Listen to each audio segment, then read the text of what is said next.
s'abonnez-vous. S'abonnez-vous. Let's go. Salut, et vous stade dans Buzz Cacao. Franco Le Million a décidé de parler de Laure Kameni. Il va donner sa version de fait. Écoutons-le. Bonjour. Salut Franco Le Million, tu disais que... Je veux intervenir par rapport aux multiples sorties de Madame Laure Kameni. Et j'attire l'attention de beaucoup de personnes. Je vous invite à bien écouter ce que je vais vous dire. Attendez, je m'assois bien. Moi aussi. Le Congo, ça, c'est un peu pas louper ça. On t'écoute. Madame Laure Kameni, elle n'est pas ma soeur, elle n'est pas un membre de ma famille. Je ne suis non plus contre tout ce qu'elle raconte. Écoutez-moi très bien. On t'écoute. Vous savez, pour ces jeunes qui ont grandi en ville, qui n'ont pas connu ce qu'on appelle la sorcellerie, vous ne pouvez pas comprendre certaines choses. Nous, comme ça, nous avons grandi auprès de nos parents au village.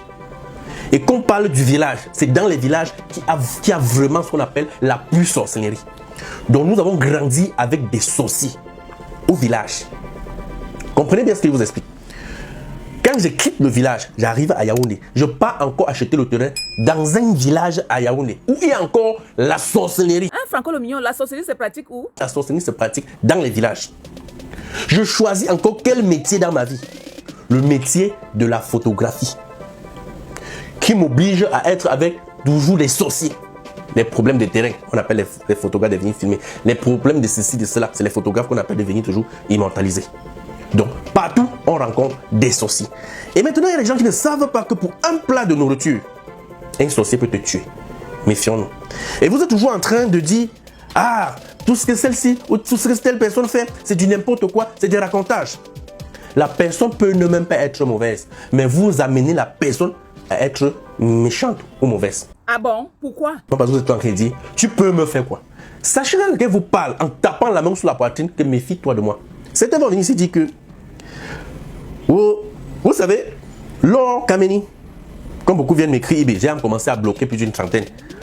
Ne venez plus me dire que je soutiens Laure Kameni ou je fais sa publicité. J'utilise les images de tous ceux qui font les buzz sur mes pages.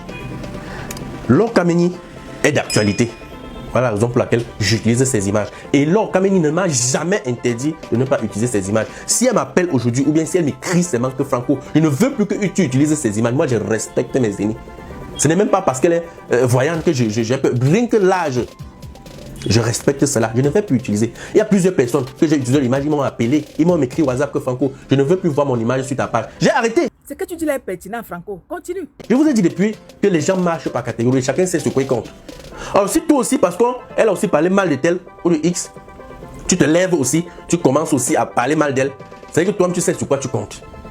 Et je te rappelle que c'est qu'entre eux là-bas qu'ils se comprennent. Ah oui, ça c'est vrai. Continue. Et toutes ces personnes que Laure Kameni vient de les provoquer, hormis les autres qu'elle a parlé, bon, je ne veux pas entrer dans leurs histoires de quoi mystique là, parce que moi je ne suis pas dedans pour comprendre ce qui se passe.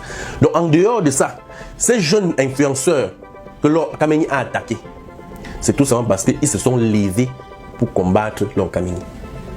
Et c'est pour cette raison qu'elle cherche aussi à se défendre. Ah bon? Donc elle cherche aussi à se défendre? Question.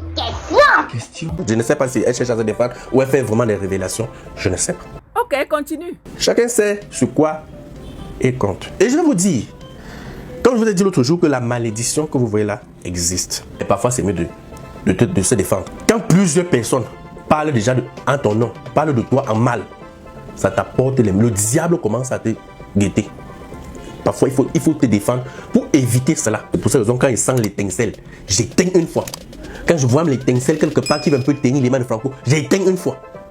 Et je lave ça une fois. Je ne te donne même pas l'occasion. Mais il y a d'autres qui gardent le silence. Ceux qui gardent le silence savent pourquoi ils gardent leur silence. Mais moi, je ne vais pas accepter qu'on raconte quelque chose sur moi qui n'est pas vrai. Si tu dis ce qui est vrai, moi je ne vais pas parler. Hein. Je vais rester tranquille. Mais si tu dis ce qui est faux, moi je vais te démontrer par A plus B que ce que tu as dit n'est pas vrai. Vous comprenez très bien, non? Donc ne venez plus verser vos frustrations en commentaire, faire vos coutumes en commentaire. Je vous ai toujours dit que les coutumes se font au village. Ma page n'est pas un lieu sacré. Allez faire vos coutumes dans vos villages. Vraiment. J'ai grandi dans ces milieux-là et je connais ce qu'on appelle la sorcellerie. Les gens sont toi qui tapent les mains sur les poitrines, que tu peux me faire quoi? Tout ce que tu racontes, c'est du n'importe. Parce que vous ne connaissez pas ce qu'on appelle la sorcellerie, les amis. Allez dans les villages pour voir ce qu'on appelle la sorcellerie. Je m'en vais. La vie, c'est vers-ci, vers ça. C'est tout. C'est tout. C'est fini. Merci Buzz Cacao. Merci. Ferme-moi. On a fait son fermement. C'est tous.